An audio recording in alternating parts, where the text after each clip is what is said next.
So it must be around about between 5:30 and 6 o'clock in the morning. This is the time I often come into the darkroom just to get things prepped up and ready, and just prepare myself for the day ahead. It's also part of the coolest part of the day. So before the shed really heats up, I get a chance to come in here and get things going, and I just warm up the chemicals, get some water in here. I don't have running water in my darkroom, so I have to fill up water tanks and bring them in here so that I've got water to wash and whatever to mix chemicals with. And the other part I do in the morning is I just begin to try and limber my mind up and remind myself what I've been doing. And that's based around drawings. I quite often do a lot of drawings, which I don't use the drawings to copy from, but I use the drawings to sort of inspire myself and to remember what I was drawing at the time. And the kind of drawings that I do are not sort of representational drawings. They are drawings of how I respond to a particular subject, and are quite abstract, but they really do help me work. And I pile them all down. Here we are. There's a pile of them here. I get them all down. I don't know if you can see that, but I sort of get them all laid out in front of me, and I just go through what I can. And you know, sometimes it triggers something really well off. Other times it kind of makes me realize where I've been going wrong. And we just kind of have to see how it goes. Who knows what the day brings, but this is like the leaping off point. Once the chemicals are fixed, mixed and are ready to go, and all the water's in here, I can just cocoon myself in, and I can look at the drawings, and I can begin to make sort of arrangements in my mind as to what I'm going to be doing for the rest of the day, and how I'm going to sort stages out that I've got to go through. Because the actual part in the darkroom takes up just the morning part, because then you have the washing, and then you have to let it wash, and then you have the selenium toning at the end, and quite often I've been staining things in tea, so that finishes up the day. So that's how the day is going to be. Anyway, I'll do another posting hopefully tomorrow. Bye.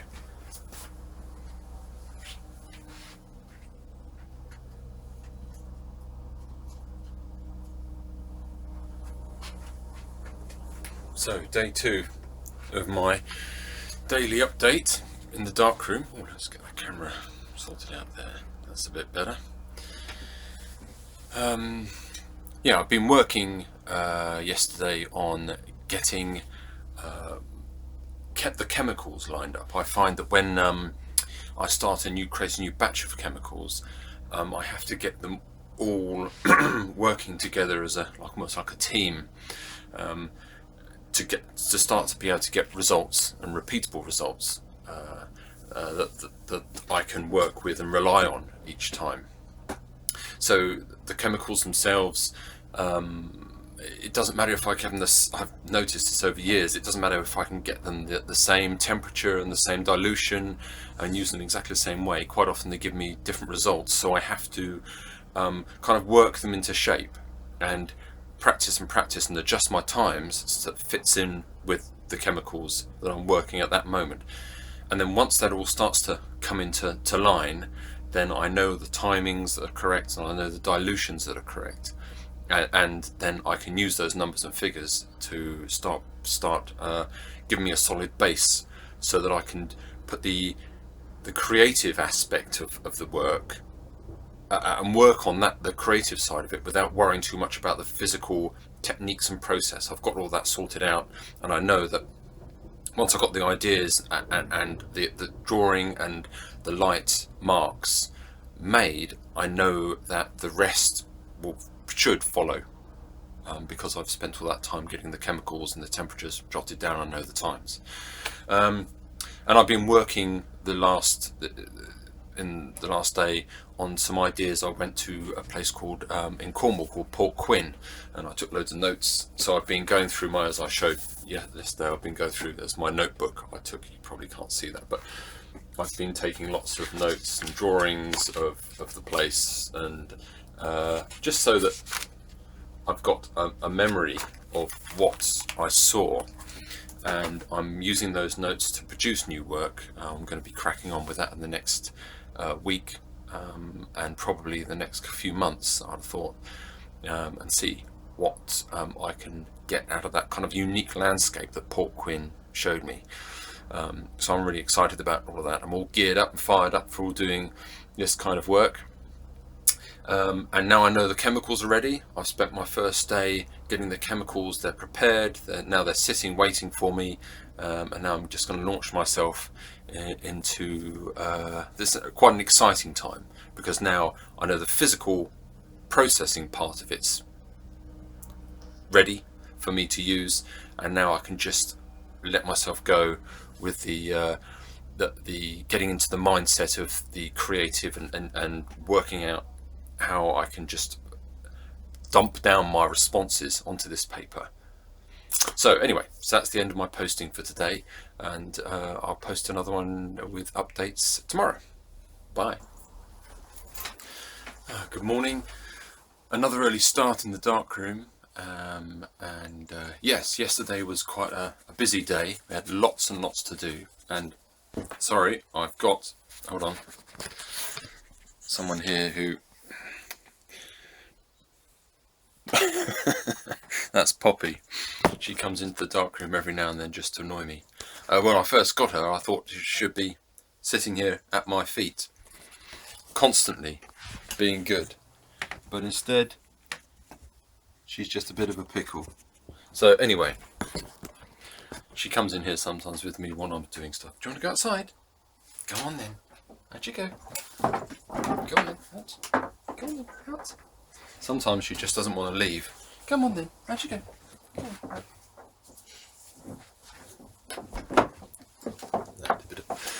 Bit of peace and quiet. So yesterday was a good day. I had lots of chemicals all sorted out and lined up, and I got some work done. But it's I find when it comes to trying to grab hold of what I'm trying to do, it's very much like trying to tune in and listen to the I think of them as little whispers. They're obviously not real whispers, but they're the very slight suggestions that I suppose your intuition sort of triggers up for you. And you've got to the difficult thing is to sort of just avoid the big noise. I find that if a big idea comes along, or something really that smacks me in the face and says, this would be really great, do this, more often than not it just turns out to be forced and laboured and probably a cliche of some kind. Whereas the little whispers, the little ideas, the subtle little suggestions, I think they're called, that pop up in your mind, I find are the real important ones. You just have to know how to grab them and run with them. And I find if I have any big ideas, or even like a new piece of equipment or something big that comes into the darkroom that suddenly my attention is focused on, that takes away from being able to tune in onto the small, more important suggestions that come into the head. So, which is why a lot of my gear I've got in here is so old. It's just that it's like a comfy pair of slippers. I feel comfortable with them. They don't produce any loud noise for me to take my attention away from where my head is supposed to be. So that, and yesterday was quite a day of now I had all the chemicals working for me. Yesterday was a day of trying to quieten everything down and remember through my drawings what those kind of whispers and suggestions were. And I got a fair few facts down, a fair few ideas down. Nothing that I'm completely happy with, nothing that really punches me in the gut just yet. But that's the way it goes. It's just you have to work on it and work on it and work on it. So that's what I'm going to be doing now. I've got one big 20 by 24 inch print done yesterday, but I'm not going to be keeping that one.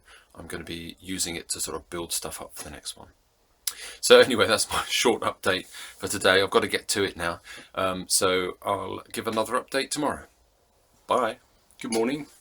Not such an early start. this morning in the darkroom, getting a few bits and pieces sorted out. But what I wanted to do this morning was show you one of my prints and try and explain the thinking behind the way I work in that particular way. So this is a print, if you can get that, let's say about that, yeah. This is a print that I made some years ago for a commission. They had a selection of prints, and this is one of the ones that didn't get selected. It's a silver gelatine luminogram print. You can't really see that much detail, but it's used using the luminogram process. So that's directing light directly onto the paper. And the reason I'm kind of showing this print and talking about it is because I realised a while ago about the difference between drawing representational drawings of a subject and drawing in what some people would call a more abstract way. And I realised when I was drawing in a representational way, the standard way of drawing that way is to look at the subject, then look down at the paper, and look at the subject and look down at the paper, and you're constantly, over and over again, checking every mark you make and comparing it and checking it over and over again. Whereas I found if I started drawing a drawing that was based solely on to get a mirror of how my feelings were for that moment, I would look at the subject or experience the subject, whatever the subject may be, and almost draw it in like one big breath. And then I'd look down at the paper and it would all come out. There was no of this toing and froing of looking up and looking down. It was you seep it all in, suck in everything that you're experiencing and getting it down on the paper. And what that kind of makes me think or realize is that when you do a drawing or when you work from reality, you're using basically your eyes. You're copying really to a certain extent, or using the reality as reference points to create what you want to create on the paper.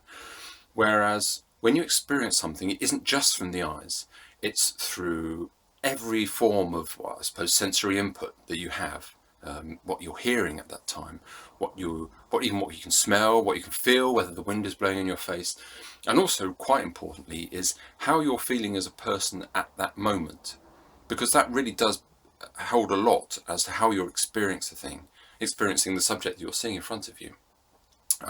So, I mean, for example, if you have you've just won the lottery, you would experience the landscape in front of you in a totally different way than if someone had just died. You know, how you are as a person is a massive amount of how you interpret what you're experiencing at that moment. And the way that I work with the luminogram, let me get the print out again, is that I experience the subject and then I make marks on the paper using light to mirror the sensory input that I've received.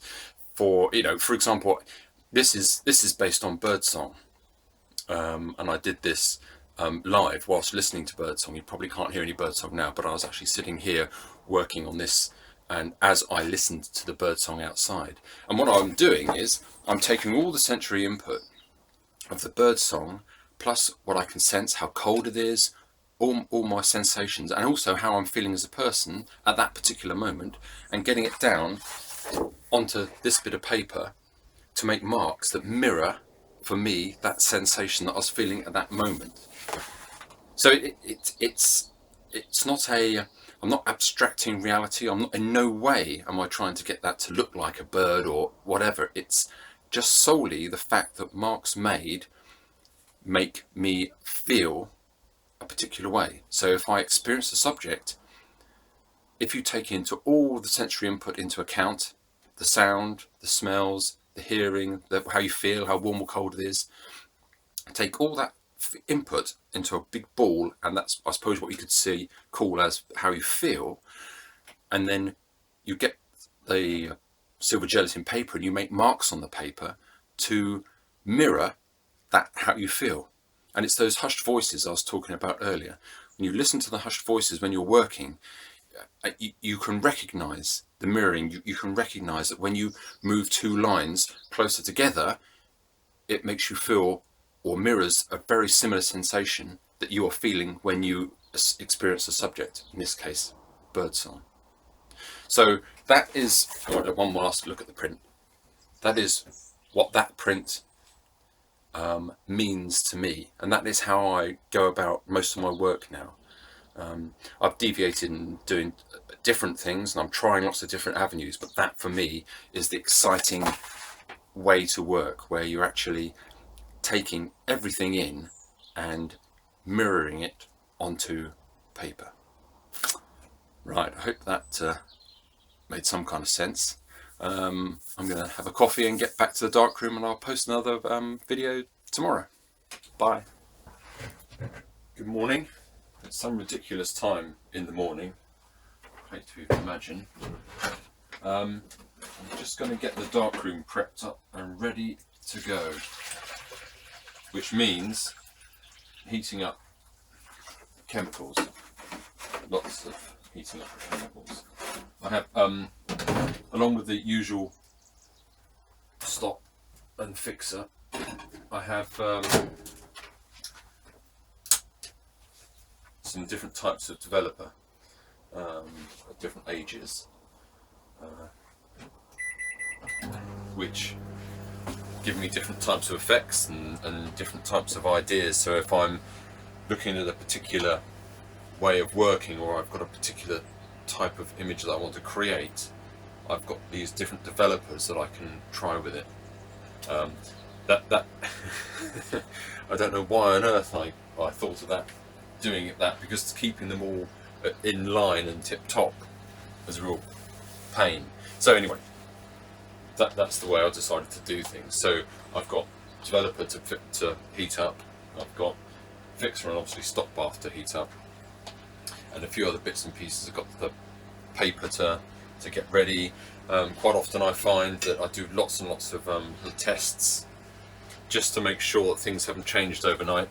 So I cut up some RC paper and get that all going. So we've got all that to do, and then when that's all done, then I should just be about ready to dive in. I'll probably have to go and get myself a cup of coffee in a minute and get things moving inside my head, because yesterday's work, it sort of pushed me forward. I certainly felt like things were happening and I was getting quite excited about the results, but I still need to finalize those. There's still something not quite happening. I'm not quite getting the same sensation that I was getting. As I told you in one of my earlier films, I've been doing lots of work around Port Quin, the idea of working at Port Quin. And oh, that's my dog barking outside because she wants to come in. Hold on, come on then. In you come. Right, see, this is the trouble. This is what causes all this trouble, aren't you? Right, I'm trying to work in here and your hair gets everywhere. What was I saying? Oh, I can't remember. Something about how I still need to work on stuff. So that's what I'm doing. I'm getting things sorted out. I washed some of my most important pieces of equipment, which was the tea towel. I'll explain why the tea towel is so important to me. It sounds a bit strange, but it really works for me. So I'll sort of explain that in another time. But anyway, heating, the dog's in the dark room. I'm just about to go and get myself a coffee. Everything is right with the world. So I've got a bit of a work ahead of me. So I will do another post tomorrow, and hopefully I'll be able to show you some results. Thanks very much. Bye. Good morning. A bit of a chilly start to the darkroom this morning. It's a Sunday, so I'm not going to be spending all day in here, but I want to get a few things sorted out and just check on a few bits and pieces before I head on out.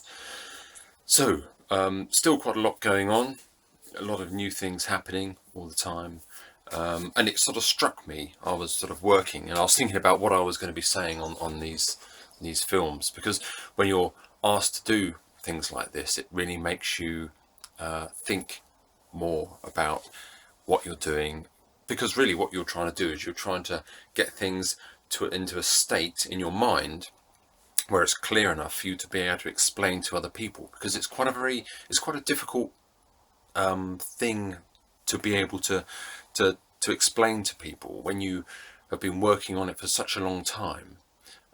It becomes quite complicated. The way I look at it is that if you get someone who's programming and writes in some kind of code, if he or she did that for like 10 or 15 years straight, and then you sat them down and you tried to ask them some deep questions about the coding that they do and all that they've discovered and the routines that they've figured out how to do, if you sat them down and said, right, okay, so tell me about your coding, what's it all about then? Quite often what they would come up with would be very difficult to understand, because their thought processes have thought things through so much that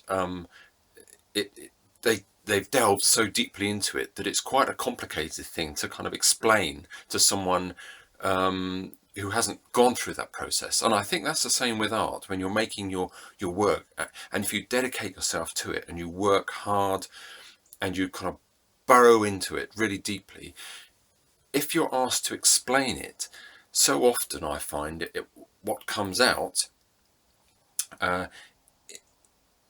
is it makes complete sense to you, but it is very difficult to explain it in any kind of detail. And you shouldn't have to kind of explain it in any kind of detail. All you need to be able to do is to give it kind of like the sort of the surface area of what you're trying to explain, and not go into necessarily into the core of it.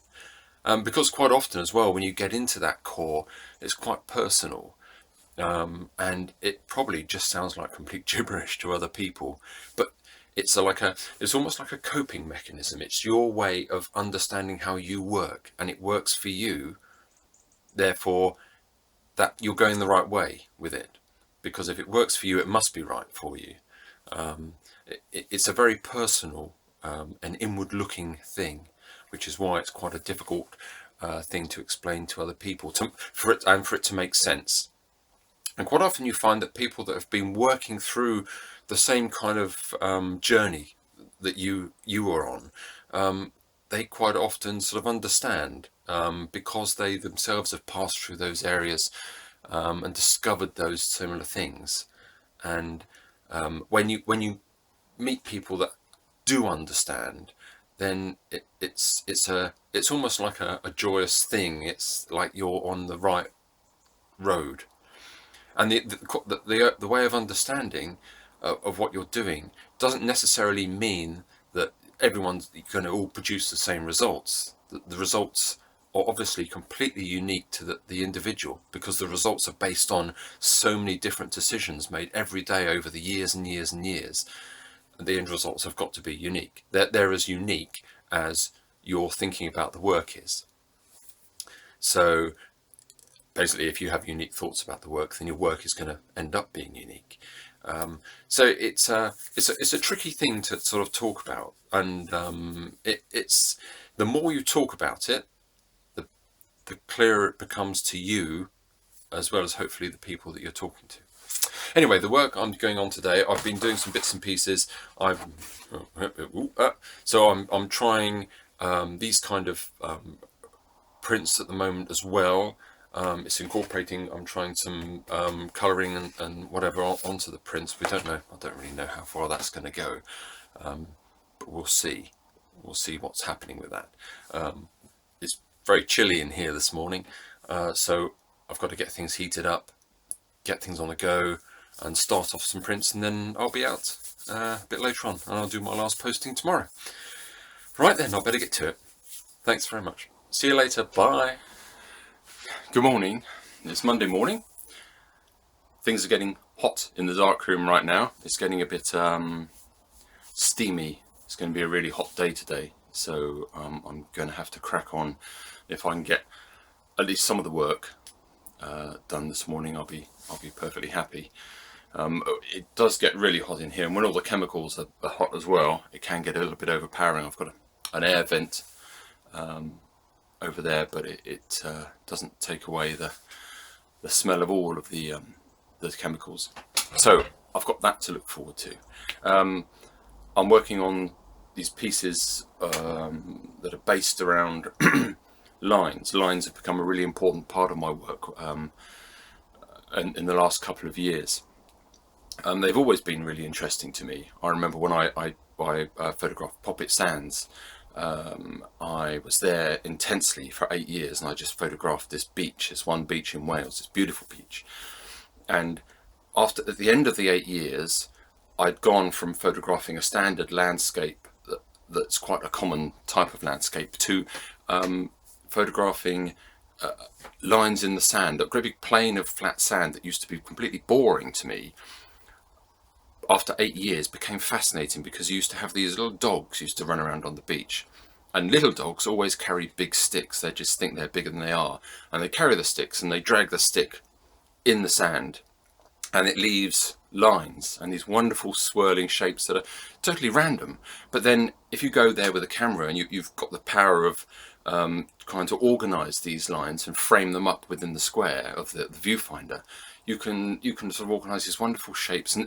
And ever since then, lines have been fascinating to me. And what I'm finding is, I've spent these years making luminograms and making marks with light. I also found that if I could arrange my way of thinking to make these marks with light to represent a feeling or a sensation or a response that I was getting, then I could try with the line as well. And I found that the line worked really, really well for that. And I found that just a simple act of just drawing a line and then trying to channel through whatever response you're having or whatever response you are mirroring while you're watching the line being drawn, it was very delicate and a very it's kind of accurate, very sensitive way of thinking. It's a direct link between your head and your hand, and as you draw the line, you can be completely free, and the line can go in whatever direction you need it to go to replicate that response that you were having when you sort of initially experienced the subject. And I found it to be an absolutely fascinating thing, and I'm taking it and working it, and I've been doing these great big prints where it's just basically lines and lots of lines, and I find that they're getting more and more in depth and intense, and it's just endless, full of endless possibilities. And it doesn't need to be a complicated one like that print. It can be just quite just a few lines, as long as it's a truthful representation of what you're trying to show. Then it produces that sense of excitement that is the thing that I think we're all looking for. That gut feeling of it's like a satisfaction. It's like almost like you're satisfying a drug addiction. That's the way that it must feel. So that's what I'm working on at the moment. This is my last post that I'm doing. Before I clock off, I was going to tell you about the tea towel and the reason that I use a tea towel. And I find that quite often when I'm working with silver gelatin paper and the light sources that I use, that they can be quite sort of intense and overbearing and uncontrollable sometimes.